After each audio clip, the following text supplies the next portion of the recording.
Good morning बच्चों। आज हम class 9th level 1 employability skills में यूनिट नंबर 1 कम्युनिकेशन स्किल्स में writing skills part of speech जो सेक्शन नंबर 4 है आपका writing skills part of speech, उसके अंदर जो नेक्स्ट टॉपिक है आपका supporting part of speech types. जो आपके पार्ट ऑफ स्पीच के जो सहायक प्रकार है उसके बारे में डिस्कस करेंगे।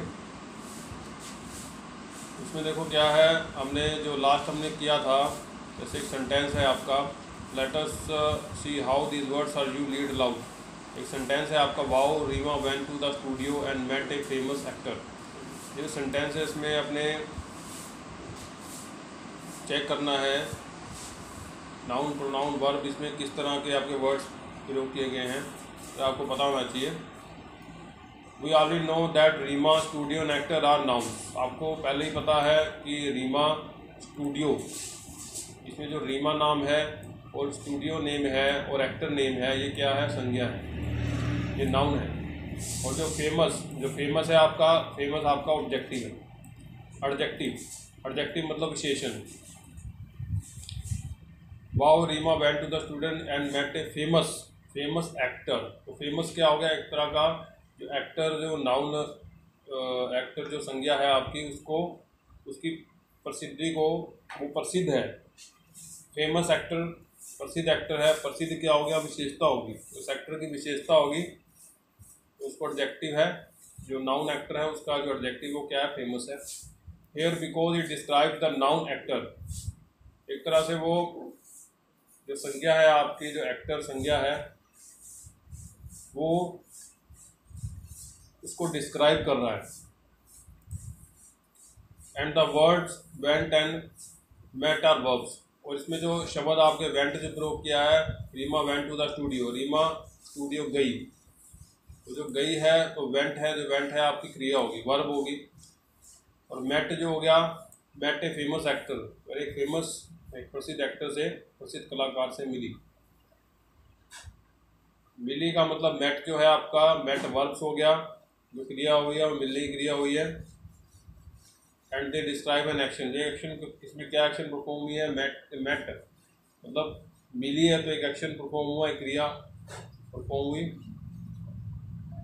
आगे है what about the remaining words in sentence. अब इसमें कुछ शब्द और रह गए हैं, उनका क्या, उनके बारे में हम समझेंगे। जैसे टू हो गया, दा हो गया, ए हो गया, जैसे वाओ हो गया, एक्सक्लेमेशन साइन है, तो इसके बारे में आगे डिस्कस करेंगे। ये किस प्रकार के आपके शब्द होते हैं, इनको क्या बोलते हैं, इनको बोलते हैं supporting part of speech types. ये supporting part of speech types होते हैं, आपके पार्ट ऑफ स्पीच के कुछ सहायक प्रकार होते हैं, उनके बारे में डिस्कस करेंगे। सबसे पहले आपका आर्टिकल्स में आपका ए एंड दी होता है।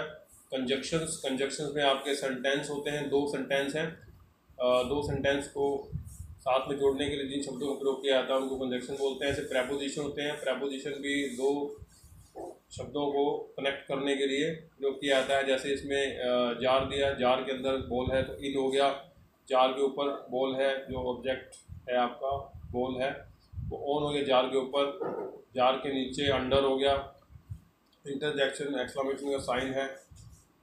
तो इस तरह के चार तरह के आपके supporting part of speech types होते हैं।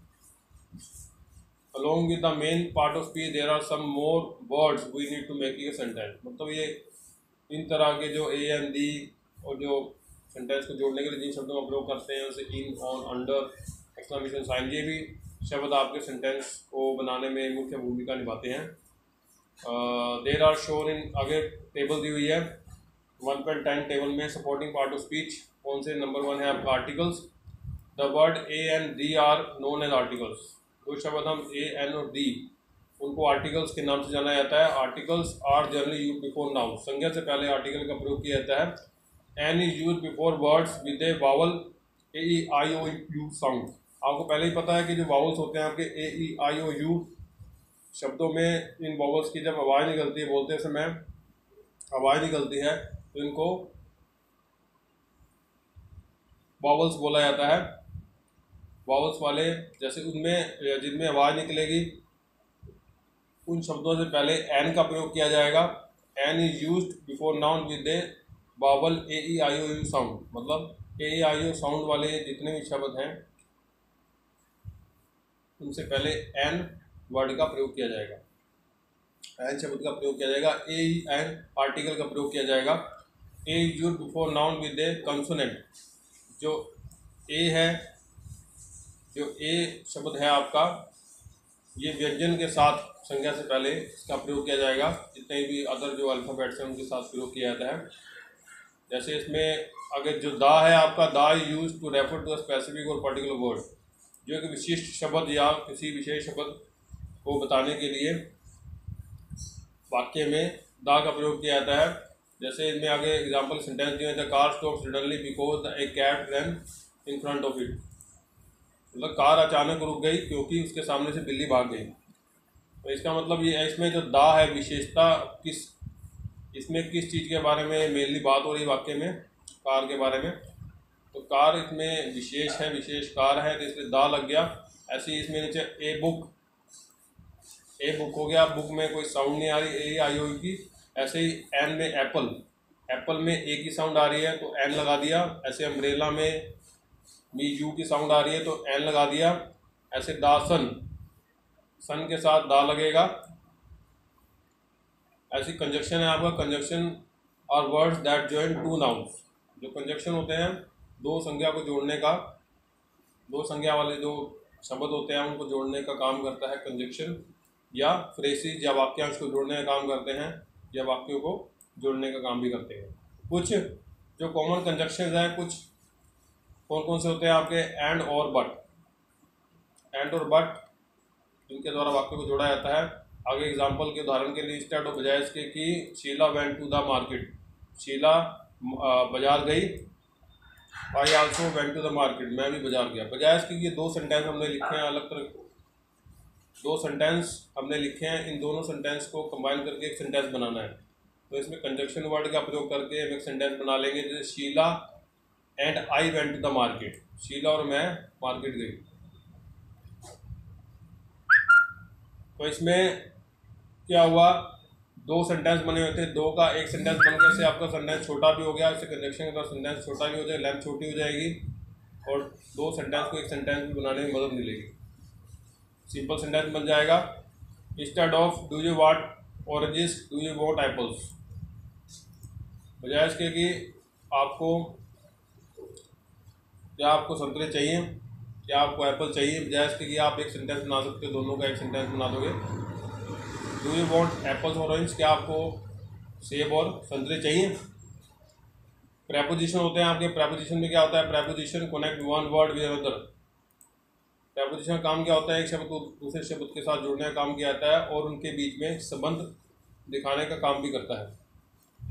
दे usually answer the question where, ये कहाँ पे प्रयोग किया जाता है आमतौर पर, जहाँ पे क्वेश्चन पूछे आते हैं। जैसे वेयर हो गया, व्हेन हो गया, हाउ कहाँ, कैसे, कब। Some common prepositions are on, at, under, in. The cat is on the roof, बिल्ली छत पर है। The shop is at the end of the road. मतलब इस तरह के सेंटेंस में, जिस तरह के सेंटेंस में जो वर्ड फिट बैठेगा, प्रेपोजिशन फिट बैठेगा, वो हम प्रेपोजिशन का प्रयोग करेंगे सेंटेंस के अकॉर्डिंग। जैसे the shop is at the end of the road, दुकान सड़क के अंत में है। Rahul is standing under the tree, Rahul वृक्ष के नीचे खड़ा हो रहा है। आई लिव इन दिल्ली, मैं दिल्ली में रहता हूँ। नेक्स्ट है आपका इंटरजेक्शंस। इंटरजेक्शंस क्या होता है, इसमें आते बोधक चिन्ह। These word express strong emotion such as happiness, surprise और एंगर और पेन। अब ये इसमें अधिक बोधक चिन्ह जो किस तरह के सेंटेंस में प्रयोग किया जाता है, किन तरह के शब्दों में प्रयोग किया जाता है, शब्दों के अंत में प्रयोग किया जाता है। यहाँ पे कुछ खुशी जाहिर की जाती है जिस सेंटेंस में, या हैरानी जाहिर की जाती है, या गुस्सा या दर्द। They have an exclamation mark at the, वहाँ पे एंड में एक्सक्लेमेशन साइन लगाते हैं। जैसे वाओ हो गया, ओ हो गया, ओ नो अरे नहीं, थैंक्स धन्यवाद, हेल्प मदद के लिए। मतलब इस तरह से हम पार्ट ऑफ स्पीच, जो आपके स्पोर्टिंग पार्ट ऑफ स्पीच, इस तरह से हम प्रयोग करते हैं।